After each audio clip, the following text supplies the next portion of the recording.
Today on LA Currents, we look back at some of our favorite memories of Councilmember Tom LaBonge, a tireless advocate for Los Angeles.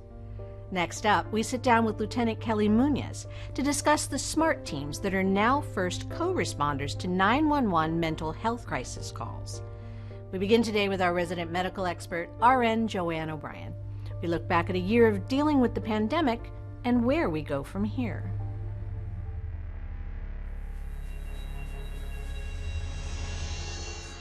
Well, if you still have any sense of time, you realize that it's been a year since the World Health Organization designated COVID-19 a pandemic.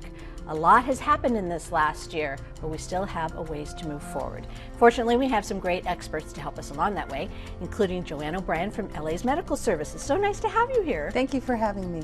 Although things feel better, in particular in this part of the country, and things are opening up and people are getting vaccinated, there are still some, we need to take precautions, yes? Absolutely, absolutely. You know, we're sort of at a plateau. We know we still have a lot of cases. Everybody needs to take a step back and look at their individual risks. If you get the virus, will you become really seriously ill? Will you spread it to someone in your family who may become seriously ill? Will you be around a lot of people in a closed environment where maybe the ventilation isn't good and people aren't wearing masks? So you need to take all of those things into consideration, and it's very much of a personal choice. The virus is still out there. We know that in the United States today, about 12% of the eligible population has been vaccinated. So we still have a long ways to go. I think we've learned to live with the virus. You know, if you stay away from people. So all of those things still need to be in place, even if you've been vaccinated. You need to wear a mask, wash your hands, stay far away from someone. But the upside, it's very exciting now that if you're with a group that is vaccinated, you know, you can maybe have a dinner with them, and that's exciting, you know, for a small groups, maybe in your house, in the backyard. You know, you still need to be smart, but we're definitely moving in the right direction, and it feels good. All right, so now here in the U.S., we have three options. We have Moderna, Pfizer, and now Johnson & Johnson. Does it matter which one, and are there major differences in the vaccines and how they react in your body? What I would say is if you have the opportunity to get a vaccine, get it. Mm-hmm. Doesn't matter which one. At the end of the day, they all help prevent getting the COVID-19 infection. Even if you do get it, you're not going to end up in the hospital. You're not going to become severely ill. So if you have the opportunity to get any vaccine, get it. What things does it not protect you from? I mean, what things should you still, I mean, we talked a little bit about this just a couple minutes ago about we should still protect ourselves with the masks and the social distancing and everything, but we shouldn't be so full of bravado after we've gotten the vaccine. We should still No, because if you think about how new, we just learned about this virus a year ago. Right. And within that year, we created a vaccine. So we kind of have a lot of science and research at the same time while things are happening. So there's so much to learn. And we also know the vaccines don't protect you 100%. 100%. So you still need to do your part to prevent the spread and not bring it home to your family, take care of the community. So it's like we have all these tools in our toolbox and you need to use them all. Do we know yet whether you can give someone COVID even if you're vaccinated and you're not feeling the effects of it? The research sort of is pointing towards no, but that's still not out. There's still no formal response to that. Okay, yeah. Lots of headlines, lots of zealous, frightening words, variant. I mean, the West Coast has its own set of variants. Of course we would, yeah. We're innovative. Yeah. We have to have that kind of. So these variants, are they making a difference in regards to the efficacy of the vaccine? And should we just be conscientiously aware of them and not terrified by them? Or, since you have inside information, is it of great concern to the medical community? I think, as I said earlier, we're still researching. Just to sort of back up, viruses mutate, this is what they do. And the more opportunity they have to replicate, to spread, the more opportunity they have to mutate. So that's part of why we want to stop the spread, because if it's out there in the community and just moving from person to person, it's going to change a little bit. And when it changes, and what we know about the variants right now is that it's more easily spread. In terms of do they make you more ill, I don't think we know that yet, but we need to respect that it's changing, and we know that the vaccines do provide some immunity to these. We don't think it's the same type of immunity. You might get sick, but what they're still saying, it's going to keep you out of the hospital. But so that's why it's so important, because this is so exciting. We have a vaccine, and we know all these other things that we've all learned early on. Wear your mask, stay away, wash your hands, and get your vaccine. We'll get a handle on this, and we can all exhale, literally. And give everybody a big hug. Your point is valid in regards to, this virus. You were truly the first person that said to me that, the hand washing is so important, because the virus itself, when it's just not in your system, is fragile because it has a not very strong shell. Friction can destroy it. And now I'm learning about all of the treatment, even if you do end up hospitalized. I read about a study, MIT is saying that definitely in the early stages, definitely don't know, whether it could be utilized in terms of treatment, but ultrasound can actually destroy the shell and the spikes of the COVID-19 virus. Yeah, that's exciting. It is. In terms of the vaccine, we're also learning to treat people and try things like put, when a person's having difficulty breathing, something that was like unheard of, to put them on their stomach. Right. We wouldn't have ever thought of that before. Who knew? Let's go back to vaccines for a moment. There are reactions to vaccines that vary as widely as people's reaction to the virus itself. So where's the line between this is just what's happening with people and this is a big better call somebody? The most common side effects with the vaccine are a sore arm. And if you've ever received a tetanus vaccination, it's just similar. You go to sleep at night and you're like, ow. You'll feel like somebody punched you in the arm. It's completely normal. Feeling a little tired, a little achy, might have a headache, and might even have a fever. It's very short-lived, 1-2 days, and then you're completely fine. Your body is responding to the vaccine and is making antibodies. It's doing what it's supposed to do. So in a way, it's kind of a good thing. If you have shortness of breath, can't swallow, that's sort of like in a very bad allergic reaction, anaphylactic. If you happen to be at home and that happens, just call 911. After you receive the vaccines at the sites, you should be sitting for 15 minutes. And typically, if you're going to have that bad of an allergic reaction, it would be within that short window. Yeah. So, as far as moving forward in Los Angeles is concerned, how is it behind the scenes? Do we feel as if we are progressing in a good way? Is there anything that we should be aware of? Opening businesses, closing businesses has been tough financially, but now that seems to be somewhat stayed and settled. Does it look like we're going in the right direction? I believe we are, and everybody plays by the rules. I think we'll be okay. I think the city has listened to the science, and we've listened to Dr. Frere, so we really absolutely listen to her, take her lead, but it really, really, really at the end of the day boils down to individual responsibility. Things have also loosened up in that regard. I mean, we used to walk into the grocery store and there was somebody there that was wiping down the cart before you even touched it. And now that person seems to have may not be there anymore. Right. So you need to sort of take that into your own hands. So maybe we need to take more personal responsibility and not necessarily have people force us into doing things. Such a good point. I mean, I have wipes in my purse, and if I don't see something, I wipe it down myself. It's just, and that's part of going out into the world too. Be prepared. Have the stuff you need. Have tissues. Have the wipes. Have hand sanitizer. So you're okay wherever you go. And if people want more information, they can go to corona/virus.la. Thanks so much. Thank you.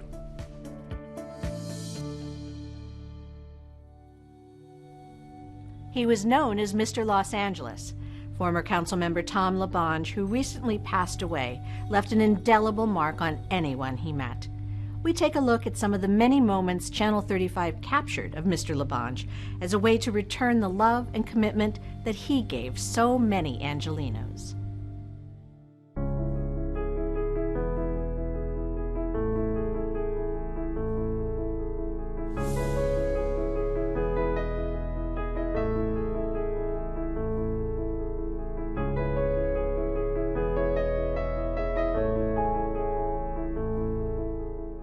Closing on 14 years, almost 14 years as a council member.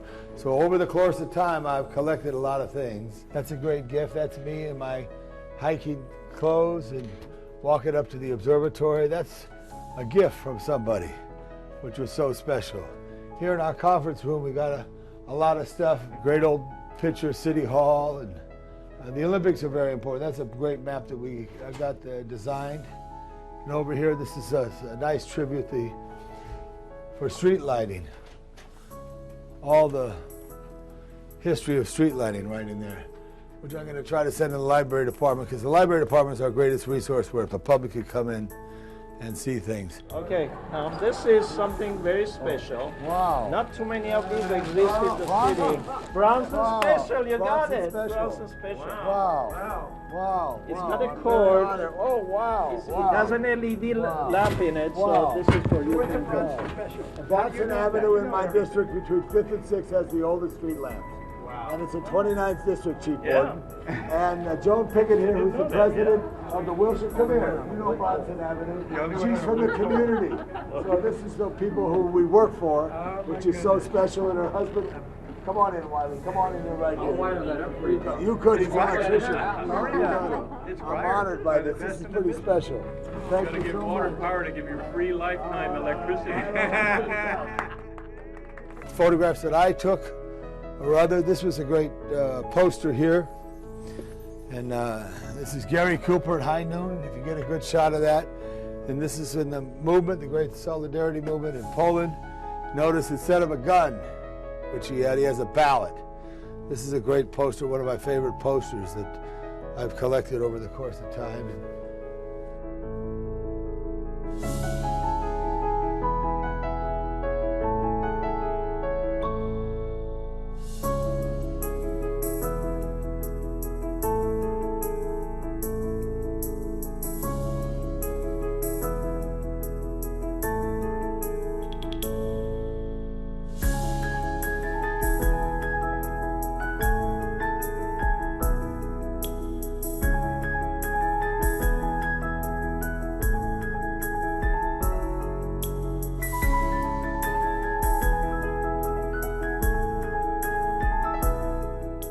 Because this guy's going to help lead us in the next decade. Mitchell Farrell, give him a big hand.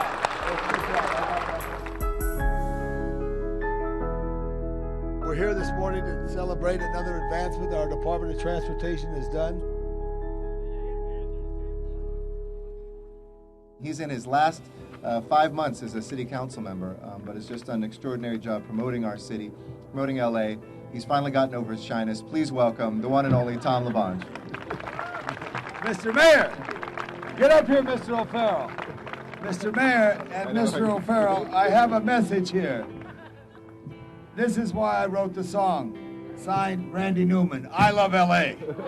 This is Barnsdall Park, I love LA.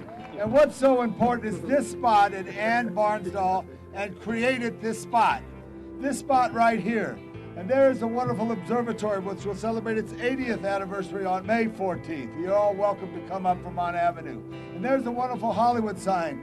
And Mr. Mayor and Mr. O'Farrell, I was in your old district, your new district, the other day, and I lined up Silvertop, the observatory, and the Hollywood sign all in one frame.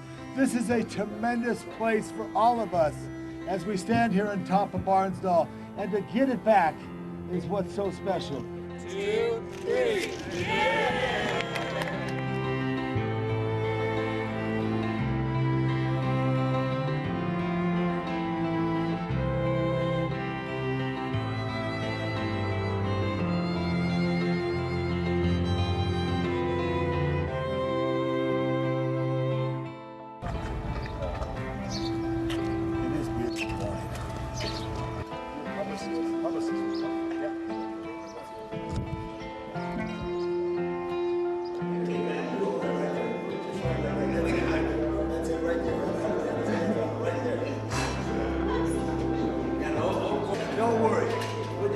down. Then, hit. Good job. What he says. No, it's uphill. It's uphill. I'll get it in a second. Oh, yeah, let's look up if you catch. There you go, right there, Tommy.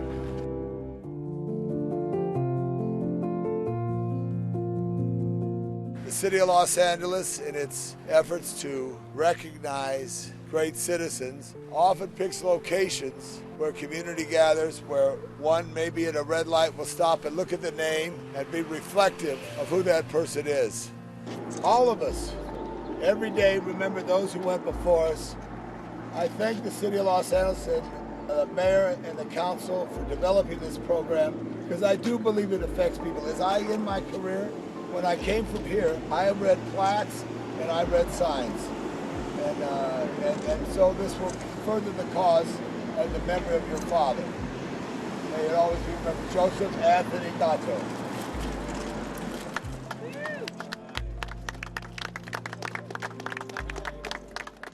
Please welcome Los Angeles City Council member Tom LaBonge. Stephen, thank you. Give Stephen a big hand and all the people who are involved here. Good morning, good afternoon to everybody. And our man from Washington, I think it's like 68 degrees now. It really is nice and warm in the city, Southern California. It's good to have a man from Washington out here. As mentioned, our Sister City program started a little history back in 1958. Then President Eisenhower felt it's very important for cities to get together, because sometimes on the federal levels they deal in one area, but in a city level it's right down to the street. And from that program, Los Angeles has been a champion of our Sister City program. Over 20 different sister cities have a relationship with Los Angeles.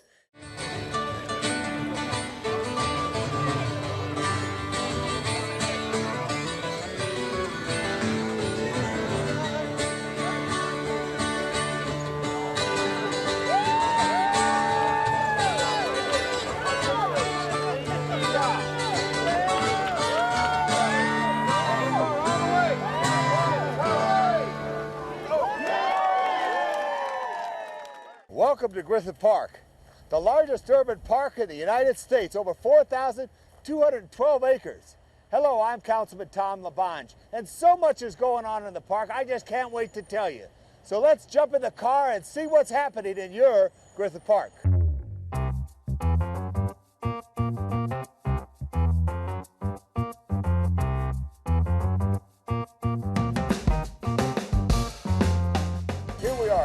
Griffith Observatory, one of the greatest public buildings in the whole world, and we're here to learn about the major expansion and renovation. It's a great time for the observatory.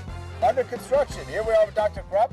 Ed, good to see you. Tell us what's going on. Yeah, delighted. It's an $83 million renovation and expansion of really the most visible public observatory, a unique building in the world. There are really three major parts of this effort. One is the restoration of this building, which is a landmark of art. Number two, the planetarium theater, you know, where the stars come out underneath the dome. We are completely rebuilding that theater with all new technology. Well, let me ask you this, though. Will James Dean's seat still be there? Guaranteed, James Dean's seat will always be there watching that. Coming in to the left, I believe. Yeah. Thanks for joining me today and to learn of all that's happening here in Griffith Park. It really is fascinating. I hope to see you here, but right now, I got to get back to City Hall. So take care, and we'll see you in Griffith Park. Bye-bye.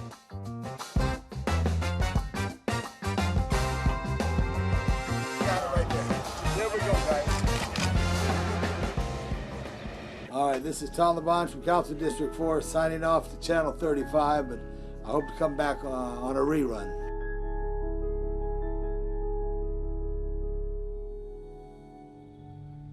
In 1993, Los Angeles was one of the first communities to develop a police and mental health co-responder program. Get to know more about the system-wide mental assessment response team, better known as SMART.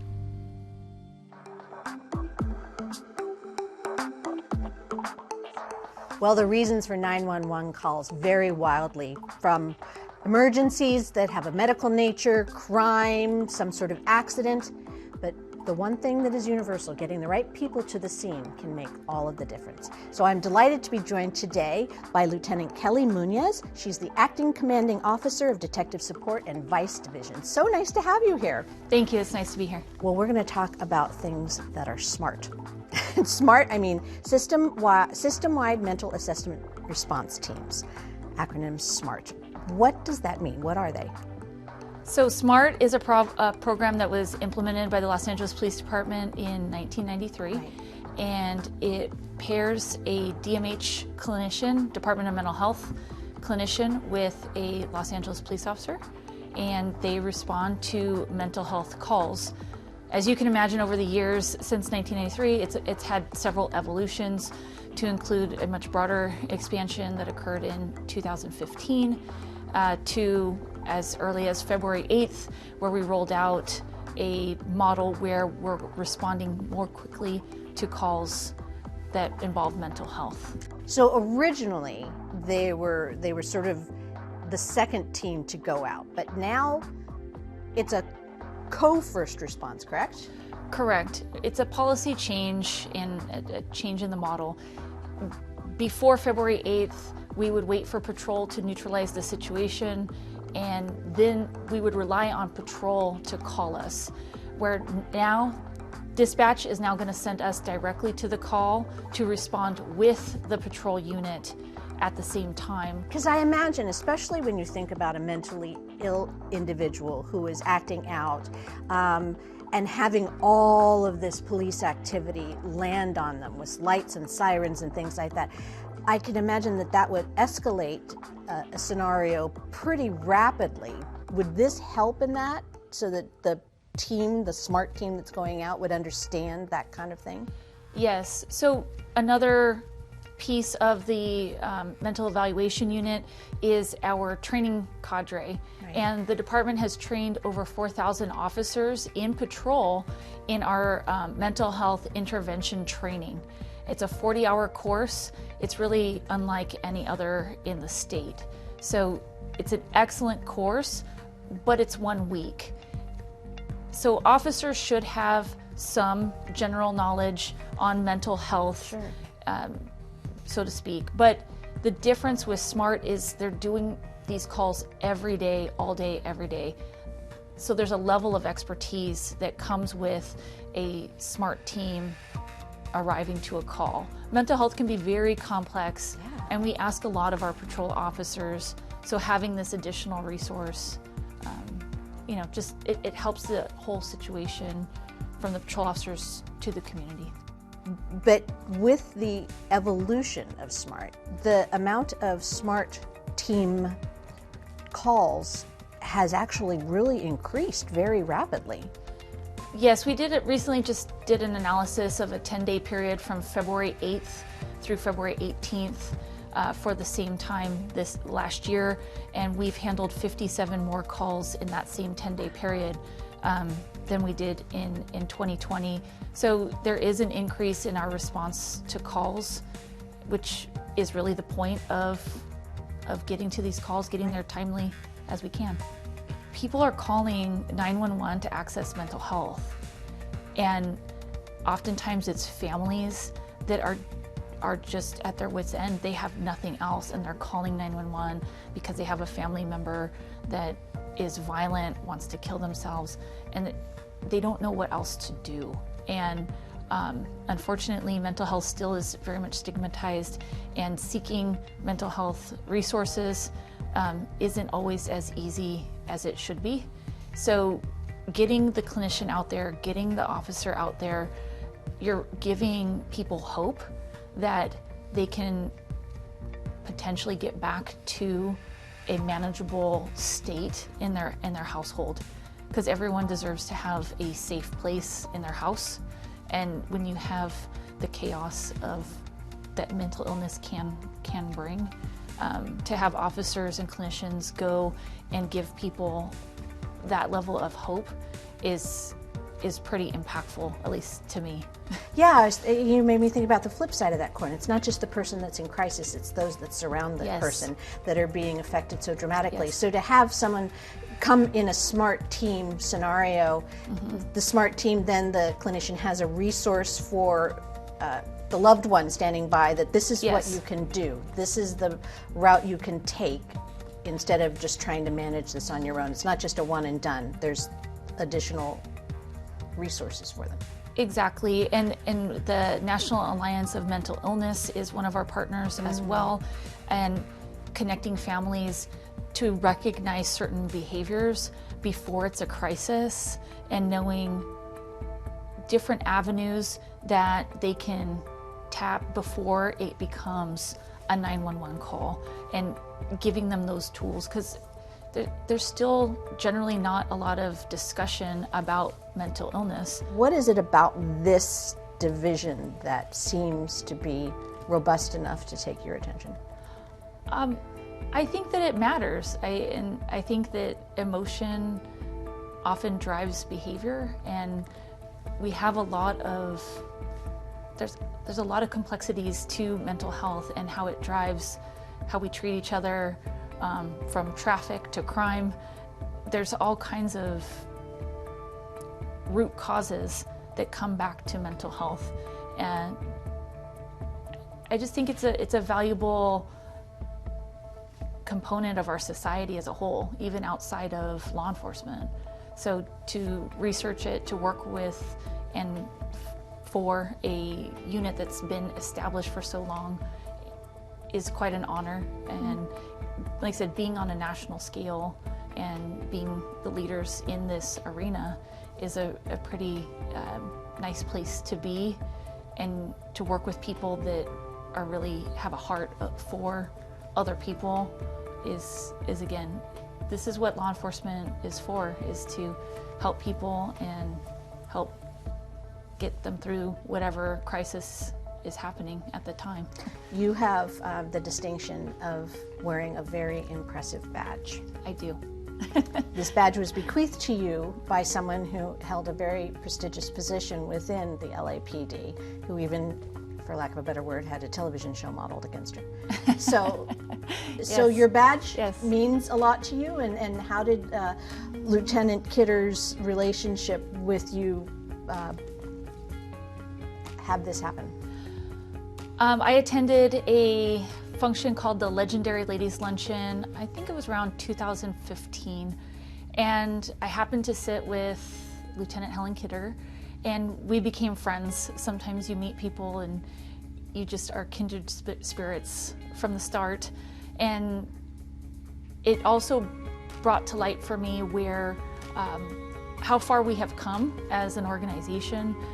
Lieutenant Kidder was the first, her and Peggy York, who retired as a deputy chief, they were the first two women to be homicide detectives at a patrol division. And it really put into perspective my role as a supervisor and as a leader, that it's not so much what I accomplish here now, it's what organization am I handing to that next generation. Long story short is Helen would always tell me that she has no next of kin or anyone that she would pass her badge to, and she would always tell me that it's sitting in her drawer and it needs to see the light of day. It has a story to tell. And so when I made lieutenant, she wrote a letter asking if I could wear her badge, and the department allowed me to wear her badge. So I proudly wear it. It has a story to tell. Hopefully I do her proud and do the other women proud. Well, indeed, and you do wear it proudly, and I am sure that there are lots of young women that are looking to you for the leadership that you so aptly provide. So best of luck with everything, and I hope that you get all the support you need for your SMART teams, because it seems to be a very positive thing to do in this day and age. Thank you, Marie. Okay. And that is a wrap on this inspiring LA Currents.